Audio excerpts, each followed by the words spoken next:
തൃശ്ശൂരിലേക്കൊന്ന് പോകണം. അവിടെ ഇന്നലെ ഒരു മാപ്പ് പറച്ചിൽ പ്രേക്ഷകർ കേട്ടതായിരിക്കും. ആ മാപ്പിനുമായി ബന്ധപ്പെട്ടുകൊണ്ട് കൂടുതൽ വ്യക്തത വരുത്തിയിട്ടുണ്ട് ബി ഗോപാലകൃഷ്ണൻ. ചാനൽ ചർച്ചയ്ക്കിടെ PK ശ്രീമതിക്കെതിരെ അപകീർത്തികരമായ ആരോപണം നടത്തിയെന്ന കേസിൽ ഖേദം പ്രകടിപ്പിച്ചതിൽ വിശദീകരണവുമായി ബി ഗോപാലകൃഷ്ണൻ. ഖേദപ്രകടനം ഔദാര്യമാണ്.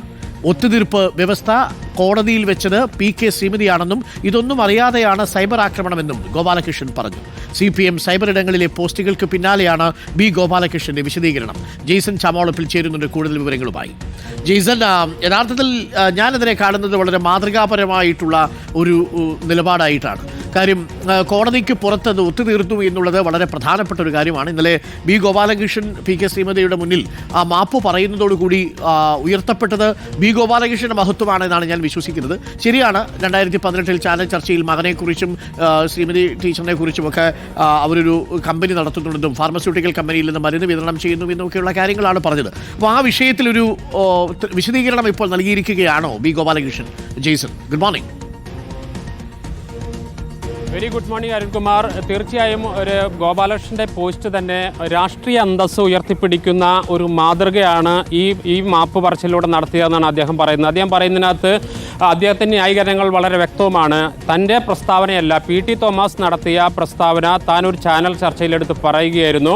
പക്ഷേ ഇതിനുശേഷം PK ശ്രീമതിക്ക് സ്വന്തം ബന്ധുക്കാരിൽ നിന്നും നാട്ടുകാരിൽ നിന്നൊക്കെ നിരവധി പരിഹാസങ്ങൾ കേൾക്കേണ്ടി വന്നുവെന്ന് അവർ തന്നെ തന്നോട് പറഞ്ഞു. ഒരു മാപ്പപേക്ഷ നടത്തണം, അത് മാധ്യമപ്രവർത്തകരുടെ മുന്നിൽ നടത്തണമെന്നടക്കമുള്ള നിരവധി കാര്യങ്ങൾ പറഞ്ഞപ്പോൾ നിരന്തരമായ അഭ്യർത്ഥനയെ തുടർന്നാണ് താൻ അത്തരമൊരു മാപ്പപേക്ഷയ്ക്ക് തയ്യാറായി. തനിക്ക് വേണമെങ്കിൽ അത്തരമൊരു മാപ്പപേക്ഷ നടത്താതെ കേസുമായി മുന്നോട്ട് പോകാമായിരുന്നു എന്നതാണ് പ്രധാനമായും പറയുന്നത്. ഗോപാലകൃഷ്ണൻ ഈ പോസ്റ്റിൽ പറയുന്നത് കേസ് പോയി മുന്നോട്ട് പോകണമെന്ന് അയാൾ തനിക്കൊരു ബുദ്ധിമുട്ടുമില്ല, തനിക്ക് വേണമെങ്കിൽ ഏത് തലത്തിൽ വരെ പോകാമായിരുന്നു. പക്ഷേ ഒരു സ്ത്രീയുടെ മാന്യതയും അന്തസ്സും ഉയർത്തിപ്പിടിക്കാൻ താൻ എടുത്ത തീരുമാനമാണ് അതെന്നാണ് അദ്ദേഹം പറഞ്ഞത്. അത്തരത്തിലുള്ളൊരു ഫേസ്ബുക്ക് പോസ്റ്റാണ്. നമ്മൾ അദ്ദേഹത്തിൻ്റെ പ്രതികരണം തേടാൻ വേണ്ടി ഇവിടെ കാത്ത് നിൽക്കുകയാണ്. ഇപ്പോൾ അദ്ദേഹം ഇന്ന് രാവിലെ മുനിസിപ്പൽ സ്റ്റേഡിയത്തിൽ വന്ന് കളിക്കുകയൊക്കെ ചെയ്യേണ്ടത്. അത് ആദ്യം കളി കഴിഞ്ഞ് അല്പം കഴിഞ്ഞിട്ട് ഇങ്ങോട്ട് വരാം എന്നാണ് അദ്ദേഹം പറയുന്നത്. നമുക്ക് ആ ദൃശ്യങ്ങളിൽ കാണാം. അദ്ദേഹം ഈ ഫേസ്ബുക്കൊക്കെ പോസ്റ്റ് ഇട്ട് നമുക്ക് വാർത്ത തന്ന് അദ്ദേഹം കളിക്കാൻ പോയിരിക്കുകയാണ് എന്നതാണ് മറ്റൊരു രസകരമായ കാര്യം. പക്ഷേ നമ്മോട് പറഞ്ഞത് അല്പസമയത്തിനകം അങ്ങോട്ട് വന്ന്